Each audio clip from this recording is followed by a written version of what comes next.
Hello, everyone. I'd like to welcome you all to IFI Spotlight 2021. I'm Sinead O'Flynn. I work in the Irish Film Institute and I look after Irish film programming. I'm delighted to start our series of IFI Spotlight here on Zoom. Many of you may be familiar with Spotlight. We're now in our 9th year of operation, and it's been marvelously rewarding. It's been a series where we have taken a moment each year to review and reflect and react to our findings in our consideration of the Irish film and television industry. It's part of a process of critical engagement where we would kind of believe that an unexamined life is not worth living, an unexamined film industry is not worth continuing with.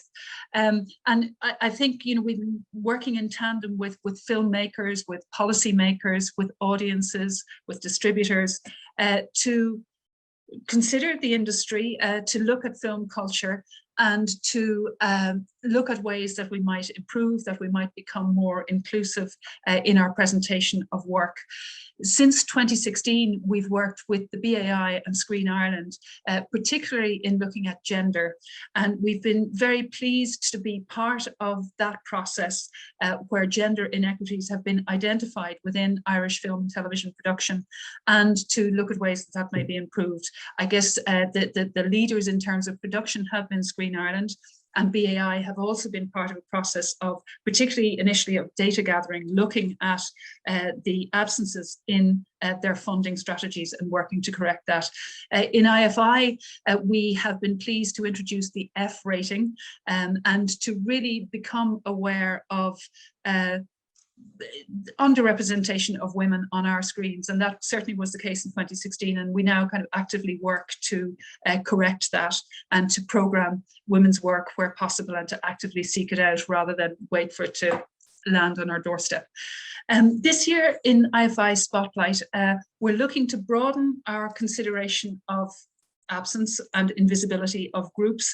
We're moving to include beyond just gender, but we're looking at diversity and inclusivity in terms of race, ethnicity, physical disability, and class, and looking where those groups are, where those voices aren't being heard in Irish cinema and further beyond. And thanks to the border melting magic of Zoom, we have been able to line up a really powerful galaxy of speakers, of stars, I guess that's what galaxies are, from around the known universe, to speak to us about their practice in their territories and to help us understand how we might draft strategies for Ireland. Today, I'm particularly honoured that we have Madeline Di Nonno from the Geena Davis Institute on Gender in Media. Madeline has climbed out of her bed in Los Angeles to speak to us today. Marian Quinn will tell us more about Madeline and give us a little bio note on Madeline. We are enormously grateful to you, Madeline, for speaking to us. Your institute has done such incredible pioneering work in looking at a representation of women and girls in American cinema and television. And really there's so much that we collectively can learn from your findings. Marian Quinn will be in conversation with you, and many of you know Marian. Of course, Marian is a very well-respected film director. Her 32A was multiply award-winning. She was a winner of an IFTA for it and a Tiernan McBride Award, and it's screened at festivals throughout the world. And it's a really empowering film about a feisty young woman who lives in North County Dublin in the 1980s. I think there's an element of autobiography in there, Marian, but certainly a lot of us would identify with that. And, she was certainly one of the first really empowered young women we began to see on screen in Ireland. Marian has worked with television series in Chicago. She's a board member of Screen Ireland. She's a member of Women in Film and Television, and she is very much looking forward to speaking with Madeline this afternoon. So I'm going to hand over now to Marian to conduct the conversation with Madeline. A couple of housekeeping things before I go. Just to encourage you all, if you have questions, to steer your questions towards the Q&A box, which you'll see at the bottom of your screen. These sessions are being recorded, so you will be able to enjoy them afterwards on the IFI YouTube account after 6 p.m. today.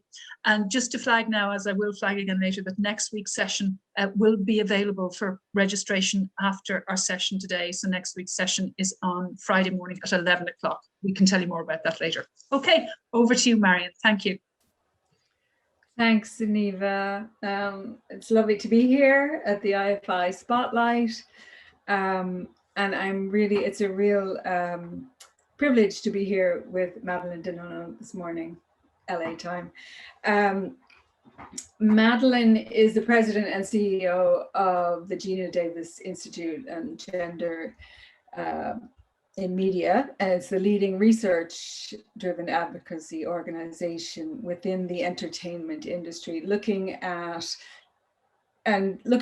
data in order to create gender balance, foster inclusion, and reduce the negative stereotyping in our industry.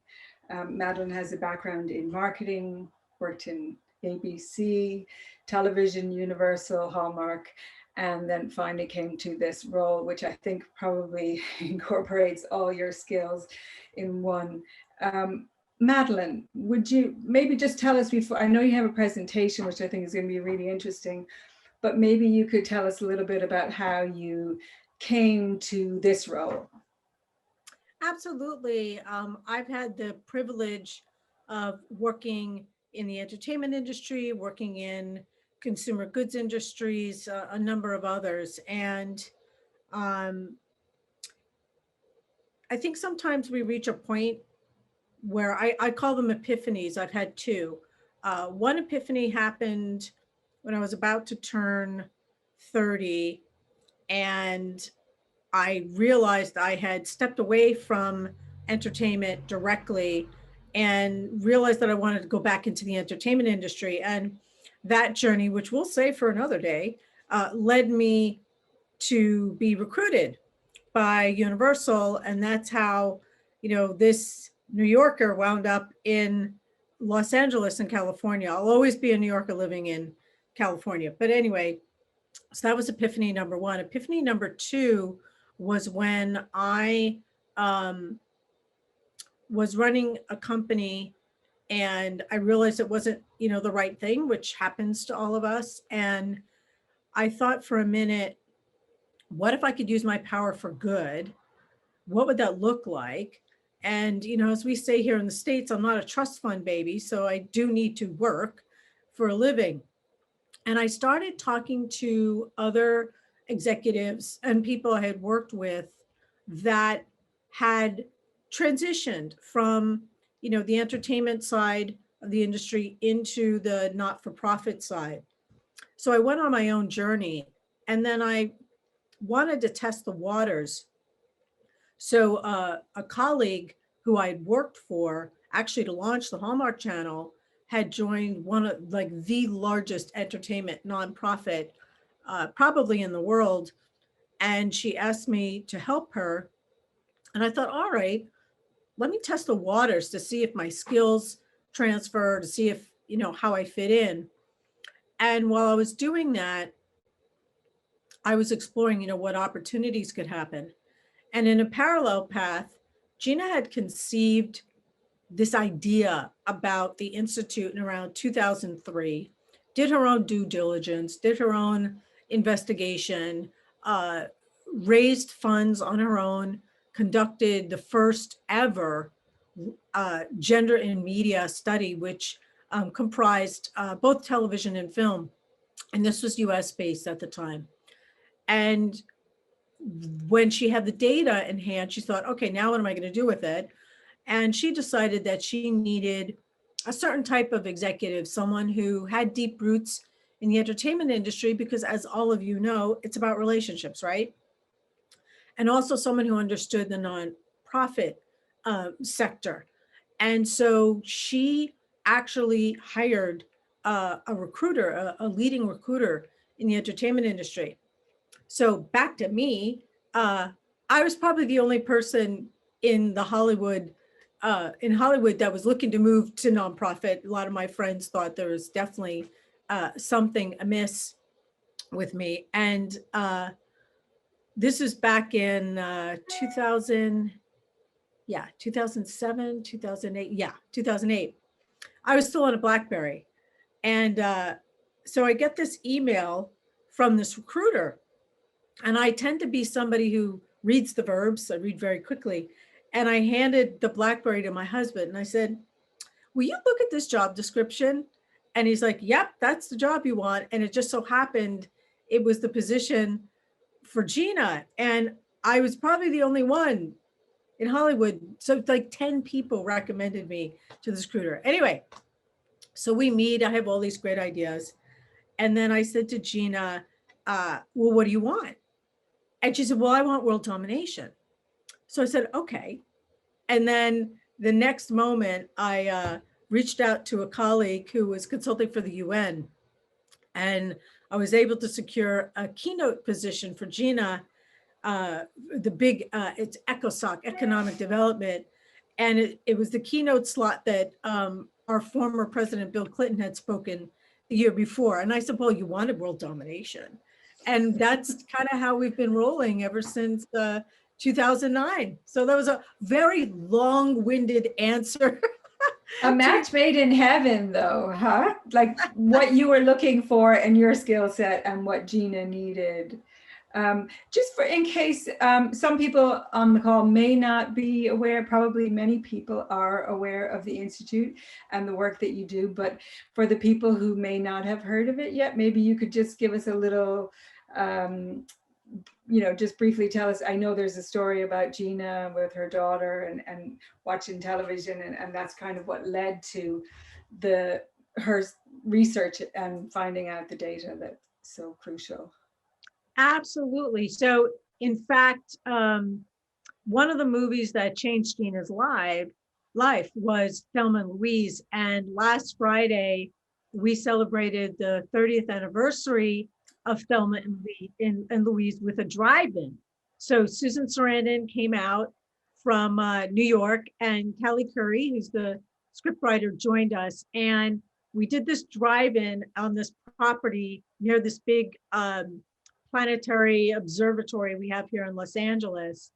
And Geena and Susan, came out.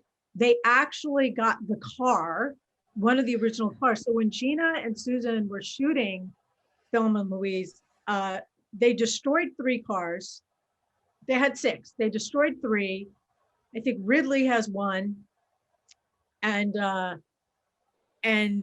one is in this Peterson Museum. So if anyone ever comes to Los Angeles, you should really go to the Peterson Automotive Museum, because they have this fabulous display of all kinds of movie cars and famous cars and cars. And so they were able to get it out of the museum. So Geena and Susan were able to recreate their famous selfie. And you may have seen it in some of the press. But anyway, Thelma and Louise was one of the movies that changed Geena's life. Also A League of Their Own, where it made her start thinking about how the audience is feeling as a result of her playing her role. And that gave her a different perspective. And that perspective, of course, gave her a different insight when she started having her children.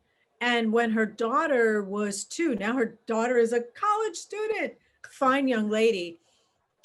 When she was showing preschool programming with her daughter, she was struck by her observation that there just wasn't any female presence. There's a very limited amount of female characters. And the female characters she did see were sidelines, not really contributing to the story arc, all pink and sparkles. And she thought, wow, in the 21st century, this is a bit odd. And she started talking to other moms, friends. Hey, did you happen to notice there just wasn't a lot of female characters? No, we didn't notice. And then she would do the same thing when she was going on jobs, meeting producers, directors. And, she said, hey, does it seem like there's just not a lot of female? And they're, no. we have this character, we have that character. They named the only female character in the entirety of the TV show or the movie. And she thought, people aren't really seeing this the way I am. And that's really how the whole thing got started. I call her the accidental philanthropist, because she didn't mean to start a whole research institute out of it.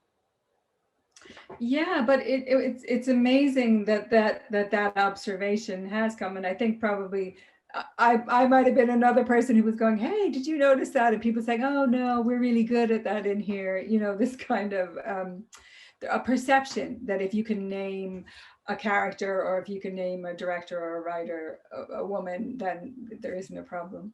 But the two roles that you mentioned, I think, are probably iconic roles for so many women. To have those films, you know, to growing up, to be able to see them. I remember showing my daughter A League of Their Own. It's so important, like, just to have that many female characters on screen. It's really, and it was so rare. So maybe would you like to, is this a good point to show us your presentation? Yeah, and I think we can keep talking while we do this. Great. And let me pull this up. We'll just take a beat or so. What I did is, so we actually are global. We're probably the only organization that is global. Can you see my screen? Yes. Okay, good. So one thing I want to point out in terms of, we've talked a little bit about why we do what we do, but in terms of how we do what we do, and Suneva was also talking about this in terms of the purview that the IFI has, is so we're known for gender, but it's really intersectional, and intersectionality, which I think you probably know this term, is really the idea that marginalized communities can be overlapped. So it's not just gender, it's gender and race. It's gender and race and LGBTQIA and disabilities and age, 50 plus and body type. So we apply those 6 dimensions and that lens to all of our research. And we use a hybrid methodology. So we have developed some machine learning, computer science tools, which has helped us automate a lot of the analysis that we do, especially when we're looking at movies and TVs and advertising. And then we also, and that tool is called the GDIQ, the Geena Davis Inclusion Quotient. And that tool is very interesting because it allowed us to be able to extract not only gender, but screen and speaking time, which you, Marian, being a director, you're going to be acutely aware of that. What we found is it's one thing to count, right? We can count on our fingers how many female characters there are. It's another thing to say, is that female lead character on screen and speaking with the same prominence as her male counterpart? And we found, no, they weren't. They were speaking and on screen a third of the time less. So Marian, I would say to you, okay, you hired a second AD, right? Like, how is it across like hundreds of movies, largest grossing movies around the world, that the second ADs for some reason aren't directing the cinematographer to point the camera at the female lead? Like, baffling, just like baffling. So yeah, that's one tool that we have. And then we combine it with human expert coders, which is an internal team of PhD researchers that we have at the Institute that have all kinds of expertise. And then the second tool we have, which I'm actually not going to show you at this session, is called Spell Check for Bias. And it's something we've been piloting for the last 2 years with Disney and with NBC Universal, where we're able to break down scripts from a diversity, equity, and inclusion standpoint. So what I put together today is our findings from last year. I did kind of a mashup. This is US based. We do have data from all over the world. We've done a lot of different studies. We've done studies with Plan International. And one of the things we were talking to Sunniva about is the opportunity for us to probably, to get some interest to do a dedicated study, on films from Ireland. But anyway, so what we use as the baseline, because you want to compare it to something, we've used the population. And in this case, it's the US population, which women are 51%. And so what we were very, very proud of, there were 3 key mission goals when Geena created the Institute. One was to achieve, gender equality for female leads in family films out of the US, and also to achieve gender parity for female leads in the top, and Nielsen is what is rated here in the US, the top rated Nielsen TV shows. And we did achieve that in 2019 and 2020. Our third mission statement was to achieve 50-50 for all female characters, and it's still a 2-to-1 ratio. We also look at sexualization. So we have those 6 variables that I mentioned, but then we look at occupations, leadership, and these numbers really have not moved. So in film, female characters are 6 times more likely to have sexually revealing clothing, 3 times more likely. Now, you have to take a beat. We're talking about family films, and we're talking about kids' television. Why should there be any sexualization? These numbers should be 0. And since we started doing this work, these numbers have always been extremely high. When we look at race, ethnicity, that picture is very different depending on where you are in the world, right? In the UK, people of color are 18%, South Africa, 91%, Brazil, 52%. In the US, happens to be 38%. And we do see some movement forward positively in terms of leads of color on the family film side and leads of color, but nowhere are we at parity. LGBTQ, and then my team has said we now have to say IA to it. In the United States, the community is about, in terms of people who have identified, it's probably much higher, about 4.5%. And you can see these numbers are dismal in terms of only 2% of all the family films showing an LGBTQIA lead. And same thing, for children's television. Disabilities, on a global basis, people with disabilities are 15% of our global population, 19%. And this year, the National Association of Mental Health said that mental health is now a part of disability. So we're talking about physical, emotional, cognitive, and mental health. And again, only 8% of the family films feature a lead with a disability. And again, very low, dismal numbers for television as well. Let me just do this.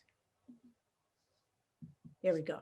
Body size. So in the United States, people with a larger body size are almost 40% of our population. It's only 8.3% in film, and it's 5.9%. And why is this important? Because you think about the body positivity movement, you think about the average woman is not a size 0, right? She's more like a size 12. And I know that's probably a size 40 something, or, I know the measurements, 16. 16, 16, but yeah. This is the real world. And yet we don't depict it. And when it comes to body size, between body size and age, there's tremendous discrimination. They're the brunt of the joke. They're always shown as being, out of breath, being, not properly attired. And the same thing with age 50 plus, same thing, not shown with a love life, shown alone. We did a study in the beginning of the year with the brand Tenna. And what we found is that we looked at the films in the US, UK, France, and Germany, and we found that women, female characters, fictional female characters that were 50 plus were 4 times more likely to be shown as feeble, as senile, homebound, physically unattractive. So again, just a lot of their male counterpoints at that age are what they're robust, quite the opposite. having lots of whoopee and, you know, having a good old time. So, you know, this is some of the obvious, you know, what can you do? You know, put an eyes on your script. We believe looking at the source material is the best thing you can do. Put it through an intersectional lens, reach out to us, change some of the names of the female characters, you know, so, you know, as storytellers, you're really focused on your, what we call top of the call sheet, but you may have 50 characters in a TV series, or you may have 50 characters in a feature film that are actually speaking 5+ lines of dialogue. Well, they may not be center to the story arc, which yes, it would be great to make that gender balance, but there's a lot of other ways to infuse different types of people from these communities, you know, throughout, without invading, because this isn't about disrupting or invading the authentic truth of the storyteller. And of course, we do take into account whether it's something, you know, from a historical or from another, you know, period of time. So with that, I think, Marian, I can kind of close this. And let me exit this. And then we can end show. And I will close this. I think if you quit sharing. And then I will go back here. I'm just going to bring us up. And here we go. I need to make us bigger. Yeah, I think if you stop sharing. Oh yeah, here we go. Yeah. There we go. All right, there, we're there back. we go. We're back. Okay. Okay. Great. Okay, so that's great. There's a lot to take in. What I'm really struck by is the breadth of the data and how, you know, the different areas. And we were talking the other day with Sunniva about how body type is not even something that people have started to think about in terms of investigating that in this country yet. But I am curious to know, in your findings, do you find there's a discrepancy between film and television? Like, are we more advanced in TV than we are in film, or vice versa? Yeah, and TV has always performed better than film, but you have to think about it purely from a production standpoint. And, you know, I can only speak for the US, but the US prior to COVID produced probably around 500 films. I know, you know, India, 1,000 films, Nollywood, 2,000 films. And as you know, as a director, one of your projects may take 2 years or something to come out. Whereas TV, when you think about the proliferation of TV and now streaming, you know, on top of it, I mean, one show could have 6, 13, 26, 50 episodes. That means tons and tons and tons of characters. And the proliferation is, you know, when you're working on a TV show, you know, you're producing, you know, every week. And so from a tonnage standpoint, there's greater opportunity on the TV side than there is on the film side. Okay, so that's probably why, and even here we have a lot of women directors working at really high level in the TV industry, and you know, Handmaid's Tale and Fargo, and you know, and probably more so than in film. So that might explain the difference there. So what do you think? I mean, an advice for us here in terms of you know, we did talk about, so you had said the other day that what you do is you go in, if you go into another country, which you are now global, and you take this institute and your researchers. So do you measure, how do you go and check the population first and see what the breakdown is? Absolutely. So I'll give you an example. Yes. So we will look at, like, when we did our study with Tenna, which was focused on aging. You know, we looked at the largest grossing films out of the UK, out of France, out of Germany, and the United States. And then we looked at the baseline, you know, of the population. But here's the, I guess, irony is we're talking about make believe. So unless we're talking about Dunkirk or something that you grew up with in, you know, your history books, and especially if it's in the future, the baseline is a ridiculous low bar to hit. It's make believe. It should be whatever we want. But we at least ground it, you know, in that, and then, you know, go from there.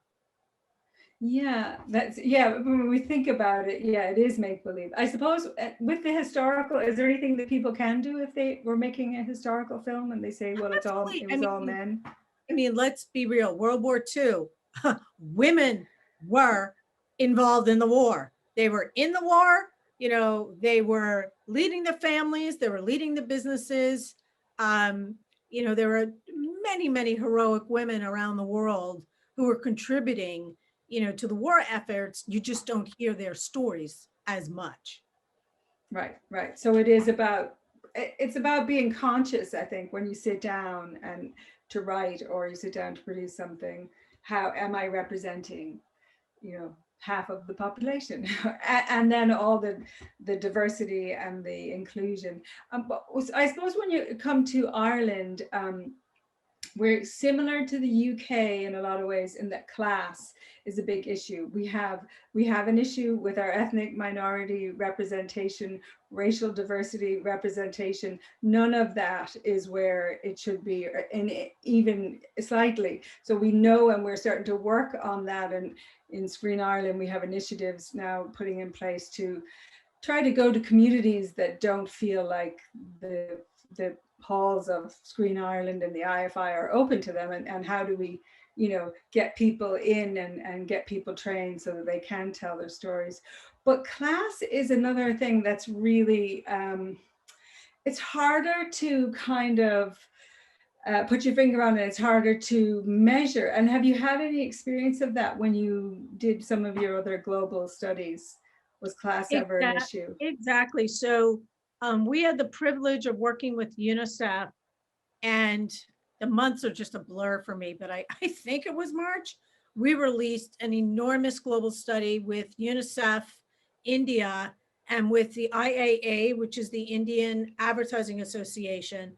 And we looked at the most watched ads in India. What's interesting about India, and I don't know if it's the same in Ireland, is that consumers love watching commercials. They don't fast forward. So advertising as a storytelling vehicle is very, very important in India. And we had to look at religion, we had to look at caste, class, and when we embark on a new study, we develop, you know, a code book, which is a ground truth for how we then evaluate tropes and stereotypes and a lot of other, you know, dimensions. And, you know, depending on what we're working on, dwellings, you know, are all the characters shown in palatial, you know, homes, or, you know, are there characters that are shown in city settings, rural settings, etc. So there's a lot of details depending on what the questions that they want answered. So, you know, we and our code book for, you know, for India is going to be, you know, very different than, you know, our code book for China or elsewhere. There are very significant cultural differences. And we always do work with local partners and local advisors as well, just to make sure that we get, you know, all those cultural nuances correctly. You're on mute. Sorry, that's this phrase of the year. Sorry. So when you go into, let's say you go into India and you have your data and you have a breakdown, what happens next then? Do you have advice? Do you say, we think you should try this, or, you know, do you work with local groups? I mean, what's the next step then? I mean, you've shown them the picture of what's actually out there, and then what should they do? So before we start on a study, we always have a blueprint of what are the goals of it. So it's not just do the study and then figure it out. There's a whole strategy. So when we've worked with organizations like Plan International, where we did a 20-country study looking at the portrayals of women in leadership in the largest grossing films from these 20 countries around the world, you know, there's a whole pull-through strategy. In that case, we also had a survey of girls asking them about their relationship. We interviewed like 10,000 girls around these 20 countries and asked them, you know, their relationship with leadership. So there's usually a long tail of it. So there is some type of splashy, you know, presentation of it, but then the real work gets done locally, you know, and globally. And so in the case of UNICEF, not only does UNICEF have offices all over the world and a big India division, but we had the IAA, which was our partner, so that they would take it locally to all of their members, in addition to what we will do, you know, stateside on our side. So that's how we make sure that we can socialize the research, the data, and take it to the constituents, you know, in those particular countries. In the case of Plan International, you know, they're like the UN. They're in 225 countries, and they have offices all over the world. So they'll make sure that those local country offices are armed with the information so that then they can socialize it and integrate it into the work that they do. Okay. And just one more thing, and then I want to go to it. I know we have some questions. If, okay, just say within the US, and you go in, you have your data.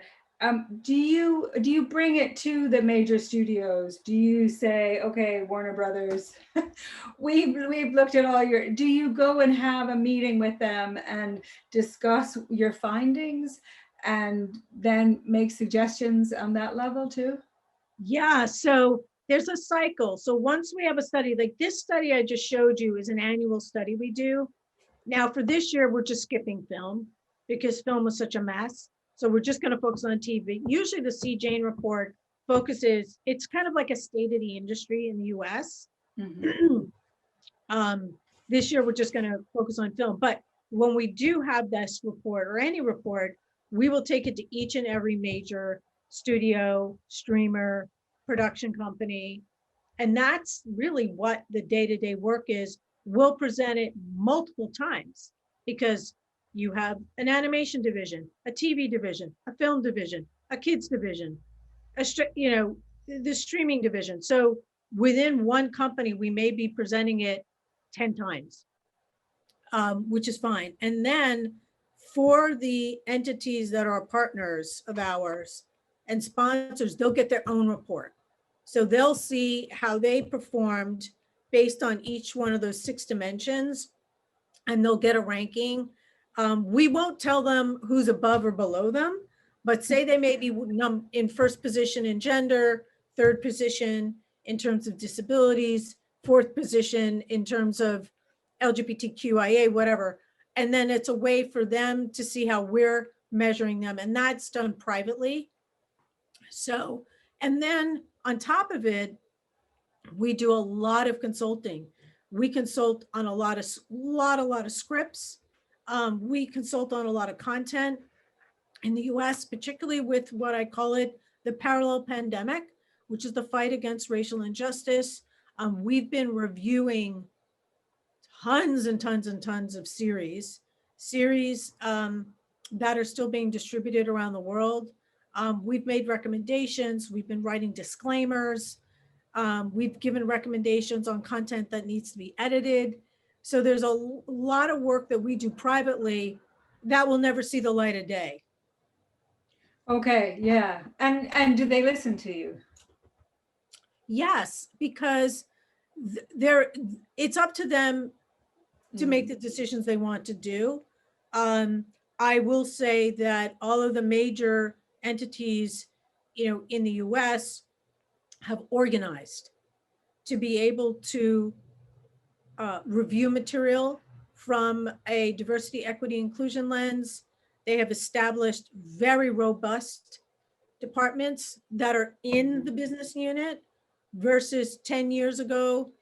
These executives were mostly focused on workplace and in work in a human resources type capacity. These are different teams, and they're hungry for knowledge. And the point is, doing good is good for business.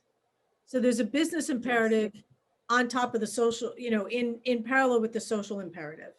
Right. Okay. Okay, I want to just get to a few questions, Madeline. The first one is from Alicia McGivern, who's the head of education at the IFI. And she says, hi, the stats are fascinating. I'd love to hear about your work and interventions with young women, i.e. how do you persuade them to seek out more representative content and to be more critical of the bulk of what's on offer? And in terms of production, is this where targets would be useful by way of encouraging more diverse stories? So we don't engage directly with the public.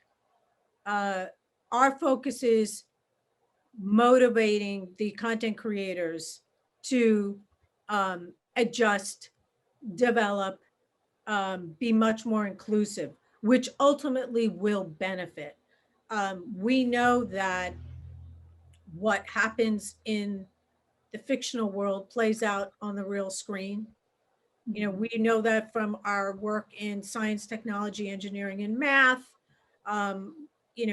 Take something like, so one of the things, this is just a fun story. Some of you may know that, Geena found out that she was coordinated when she was 41 as a result of doing a lot of stunts and skills in her movies. And she decided that she wanted to learn to play a sport the real way. So she fell in love with archery. And at 41, she started training. And 2.5 years later, she qualified for the Olympic trials. She didn't make the team, but nonetheless, became obsessed. So a number of years ago, her archery coach called her and said, hey, in the US, girls' participation in archery went up 105%. And the year was 2012. There are 2 movies that were responsible for that. What 2 movies were they? Brave. And? Drum roll. Hunger Games? Hunger Games? Yes. Okay. Yes. Yeah.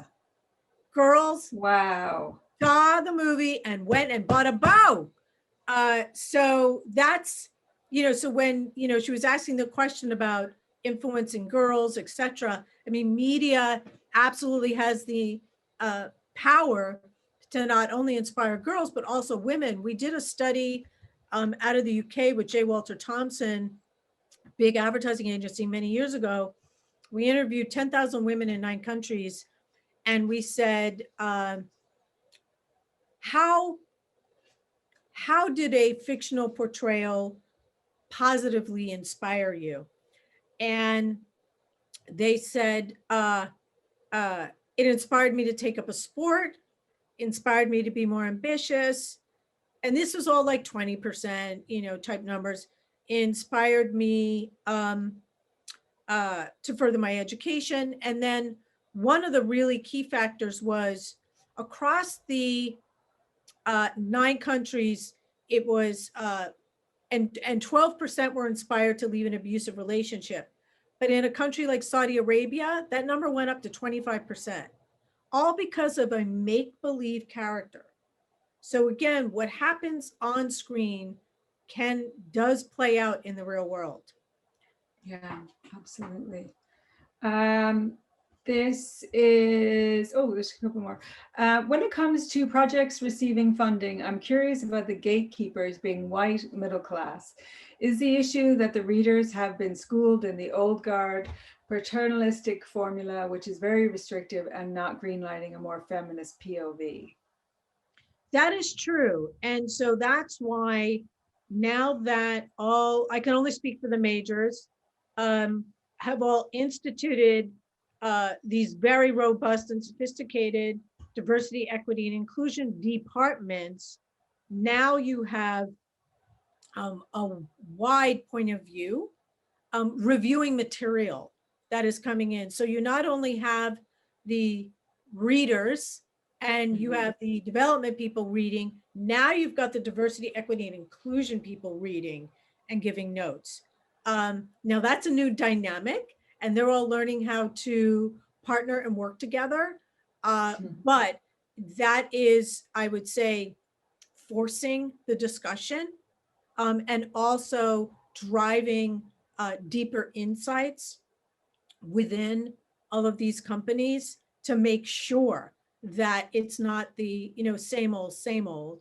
And then the other thing is the investment in their writing and director programs, which is how they are shepherding diverse voices and getting them placed on shows, on sets, to be able to build a different type of pipeline.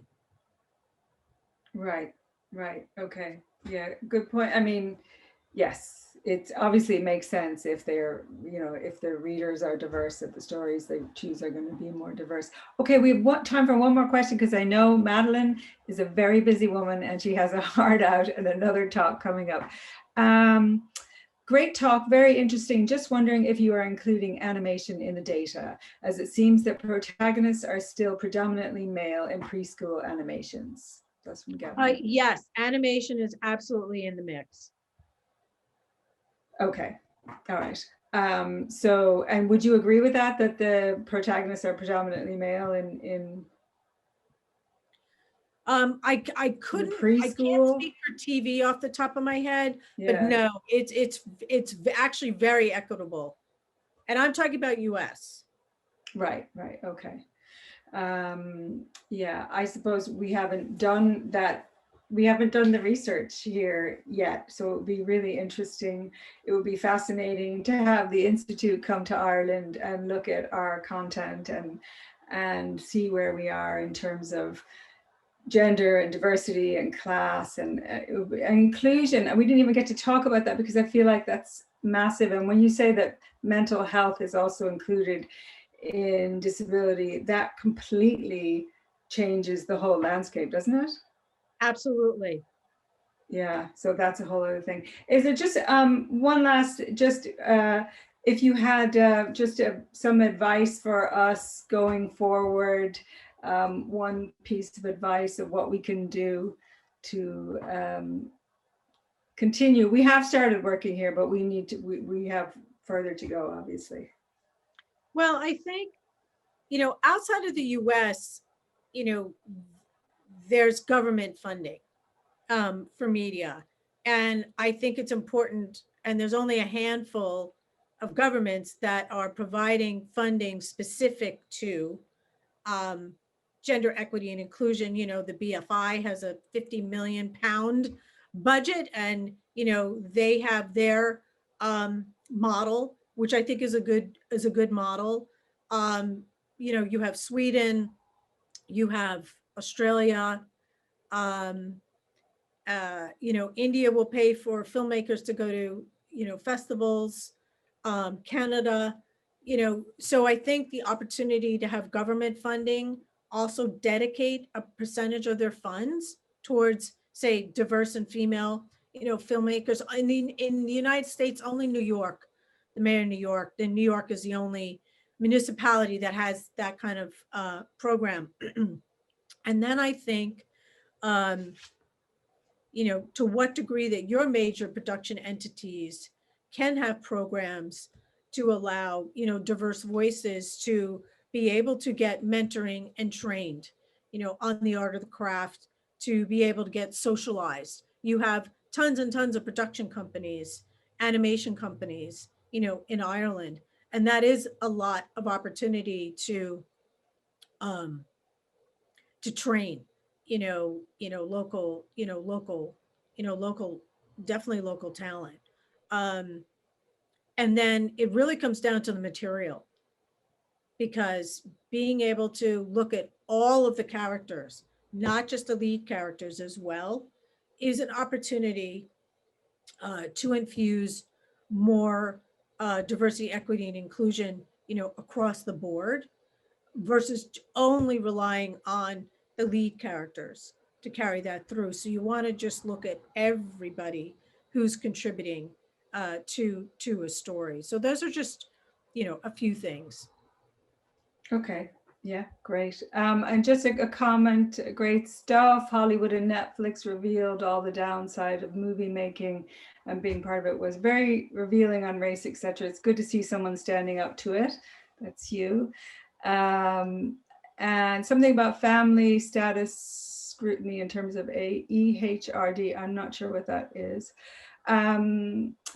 So that I will, okay, I'm going to let Madeline go because I know she has another engagement, and to have to say it was an absolute delight and a privilege to talk to you today, Madeline.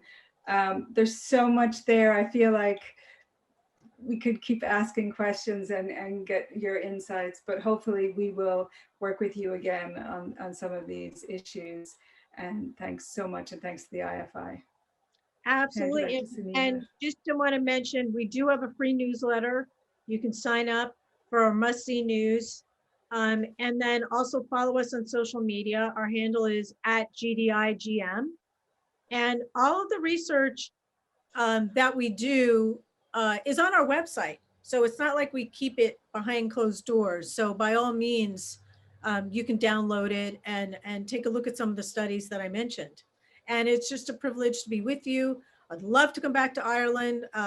Women in Film in Ireland brought me out a few years ago, and would love to come back. That's great. Madeline, Let's make that happen. Yes, Madeline, thank you so much. And Marian, thank you both. This has been a terrific way to kick off our series. It's been really riveting and inspiring. And we look forward to continuing the conversation over the next couple of weeks. It's been a great honor to have you, Madeline. We look forward to seeing our audiences next week, perhaps at 11 a.m. On next Friday, when we will host the panel, Nothing Succeeds Like Access, rather cleverly titled panel that I thought of, where we look at obstacles to access in film and television in the UK and in Europe. And then the following week, we look at Irish policymakers and Irish practitioners and how they're dealing with creating greater diversity and inclusivity. So again, thank you all so much. Thanks to the Arts Council, our primary funder, for allowing us all to open our doors. So thank you all very much indeed, and see you next week. Thanks a million. Everybody. Bye. Bye everyone. Bye-bye.